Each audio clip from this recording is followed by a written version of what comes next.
Design Review Board and City Council are scheduled to meet in June. A local organization is working to help children and teens get more help when it comes to their mental health. Here's News Channel 6's Ashley Flette with more. It's a hard task learning how to break cycles of bad habits, and it can also cause families to dip into their savings.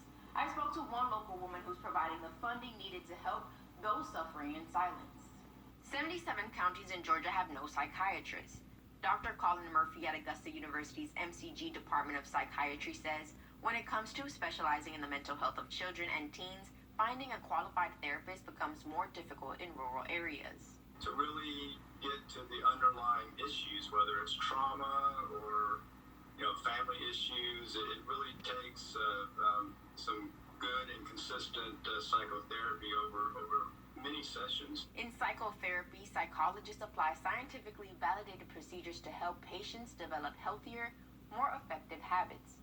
There are several ways to do this, including cognitive, behavioral, interpersonal, and other kinds of talk therapy, which can help adults and children work through their problems and stressors. I've seen patients through Ms. Bauman's fund aged from 5 on up to 17 or 18.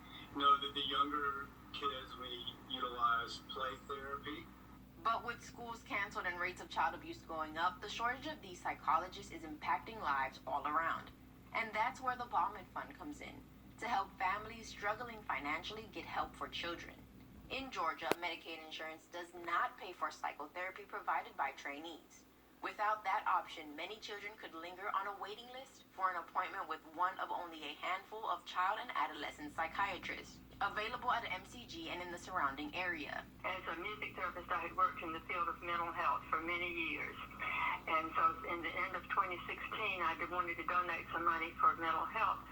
A meeting in 2016 with Dr. Ron McCall, chair of the MCG Department of Psychiatry and Health Behavior, helped shed a light on a vicious cycle that Bauman hoped she could help break.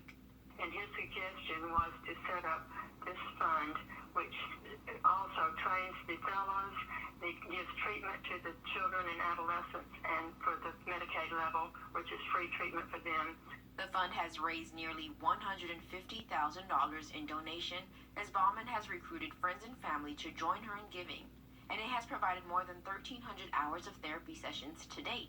I've gotten letters, some beautiful letters from some of the fellows in the Department of Psychiatry telling me about how the children were when they first came, and then how successful they were just to be in the community, go back to school, and not be, put in jail or whatever else, kill themselves, which is the worst scenario, of course. For more information, or if you'd like to support the Bauman Fund, you can visit this story on our website at WJBF.com. In Augusta, Ashley Flette, WJBF News Channel 6. It's a women's health issue that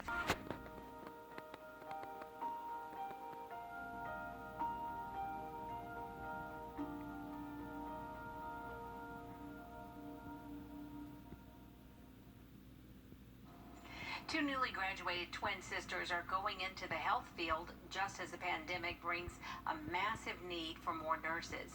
Lauren Daniel shares their story. Together from day one, we've always had the same friends, we always played the same sports, we've done everything together, so it's just another step in the path. That step, a massive one for Lauren and Lacey Brown. Just months after graduating from college, these nurses are hard at work in the ICU at Integra Southwest during the COVID-19 pandemic. Straight out of graduation, went straight into quarantine, went straight into the national pandemic. It was wild. The twins, there for Oklahomans in the toughest of times. I FaceTimed a family member, and you could see tears rolling in this patient's eyes, and she would grip my hand as the family member would talk. They are allowing visitors for end-of-life care, but it's limited, and there was one case where they weren't able to come to the hospital. So the same thing, we had to FaceTime them, and I was just there with the patient holding their hand. But even on their hardest days, it's the recoveries that keep them going. Yes. That's the best feeling. Along with the support from coworkers to make sure they have enough personal protective equipment. Our director went out of her way to make sure we had what we needed. And encouragement from family members like their mom and brother, who are also healthcare professionals. It's nice that we can all empathize with each other about like what we're going through. Yeah. A very special day for one Augusta woman. Dr. Ruth Crawford turns 105 years old. Due to the pandemic, people from across the area took part in a birthday parade in front of her home on 15th Street. Dr. Crawford loves fancy cars, so the Augusta Corvette Club showed up to celebrate this milestone birthday. Dr. Crawford was surprised and thrilled. She took a few minutes to share her secret to longevity.